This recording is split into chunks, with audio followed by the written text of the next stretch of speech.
So, getting back to the pressures. Right now we're at a gas hot water heater. And as you know, gas needs to be vented outside through the flue. So what we're going to do is we're going to take a flue draft test. Now, earlier we explained a little bit about pressures in rooms. So right now, this room that we're in, with the gas appliances, hot water heater and a furnace, our pressures are at 0. And as you know, that the flue has to have a negative pressure to pull the CO out of the flue. So if the flue has a positive pressure, it's not going to be pulling any fumes out. So right now we're inserting a tube inside the flue. Right now, with the gas hot water heater off, we have a positive pressure of 2.7 pascals. So let's see what happens when we turn the hot water heater up. Flame kicked on. Flue is now heating up. And I could actually smell fumes. So the pressures are going higher, positive pressure inside the flue, which we should not have a positive pressure. We should have a negative pressure. So the flue is a little cold, so when flues are cold, they're not going to vent properly. So let's give it a minute to see what happens. Right now, the gas fumes from the CO is coming out of the hot water heater. And they're venting into the room because they're surely not going out the flue.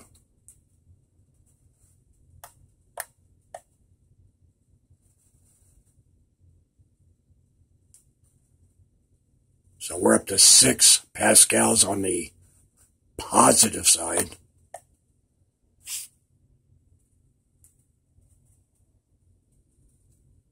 Which is not a good sign.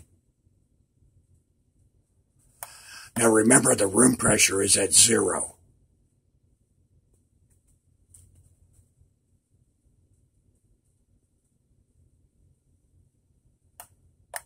So this is really not a good sign. After approximately 3 to 5 minutes, the flue should be warm enough to where it's venting the gases outdoors.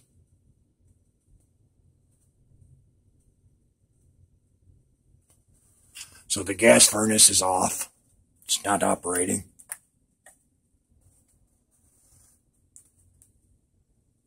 But what's happening is because the hot water heater is vented with the furnace, that could be part of the reason why we're getting such a high pressure. A high positive pressure.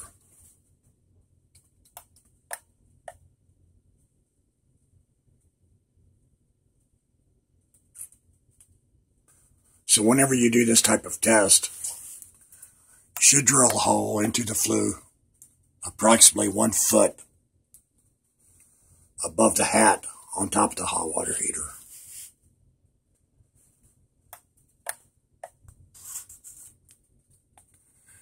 So after letting the flue warm up a little bit, now we have a negative 7.5 pascals.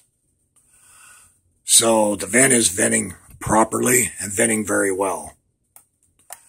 As you remember upstairs when we were doing the pressure test on the room, we had a negative pressure of 1 pascal.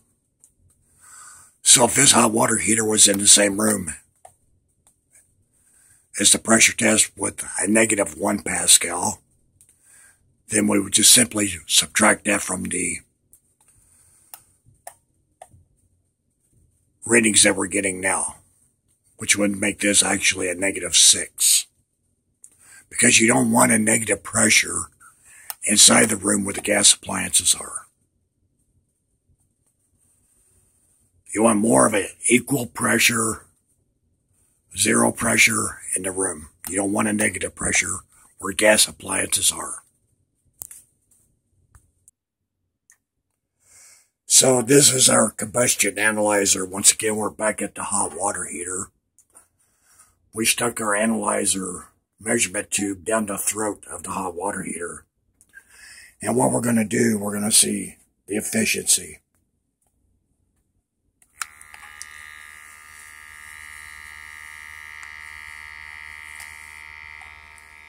Can you hold this, please? Yeah, this. Now hold this. It's kind of shaky. So what I'm doing is turn the hot water heater up.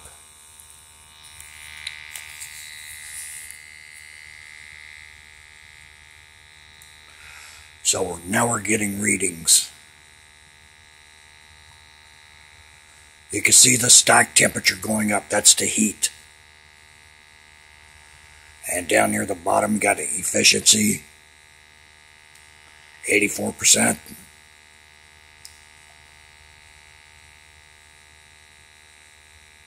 Now the ppm, the third line down, is CO, carbon monoxide.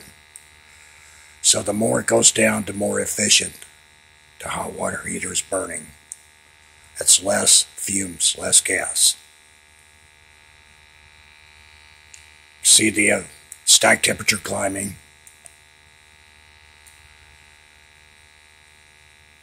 The efficiency is going to start leveling off. Because right now we're down at 1 part per million, 2 parts per million on the CO, which is very good.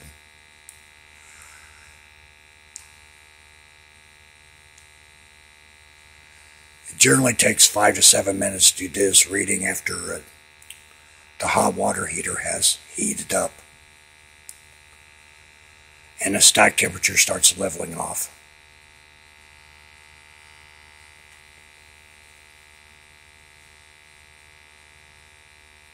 So now we're at 81% efficiency.